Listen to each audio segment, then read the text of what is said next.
మీ business ఏదైనా మీ ఊర్లో promotion చేయాలంటే అది సుమన్ టీవీతోనే సాధ్యం. ఇప్పుడే సంప్రదించండి.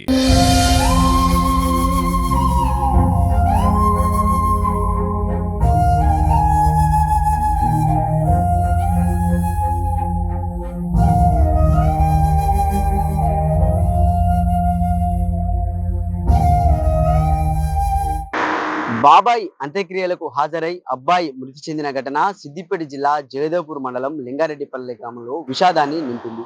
శ్రీనివాస్ అనే వ్యక్తి గత 2 రోజుల క్రితం కూడా ఆత్మహత్య చేసుకోవడం జరిగింది. కొన్ని అనారోగ్య కారణాలతో అతను నివాసం ఉంటున్నటువంటి ఇంట్లోనే ఉరి వేసుకొని ఆత్మహత్యకు పాల్పడడం జరిగింది. శ్రీనివాస్ కు నలుగురు సంతానం కూడా ఉన్నారు, భార్య ఉన్నారు. అతను కొన్ని అనారోగ్య కారణాల వల్ల కూడా ఇంట్లో ఆత్మహత్యను చేసుకోవడం జరిగింది.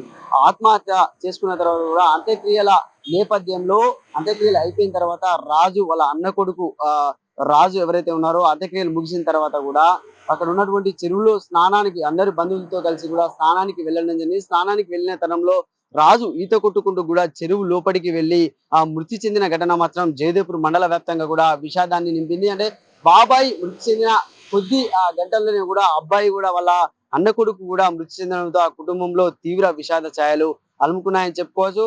అంటే బాబాయ్ అంత్యక్రియలకు హాజరైనటువంటి రాజు ఆ ఈత కొట్టుకుంటూ వెళ్ళి కూడా చెరువులో మునిగిన వెంటనే కూడా ఆ స్థానికంగా ఉన్నటువంటి ఆ లింగారెడ్డిపల్లె గ్రామానికి చెందినటువంటి స్థానికంగా ఉన్నటువంటి యువకులు కూడా నీటిలోకి వెళ్ళి కూడా పూర్తి స్థాయిలో కూడా వాళ్ళు రిస్క్ చేసి మరి కూడా ఆ రాజును కాపాడేందుకు కూడా తీవ్ర ప్రయత్నాలు చేసినా కూడా ఆ యువకులు చేసినటువంటి ప్రయత్నం కూడా విఫలమైంది.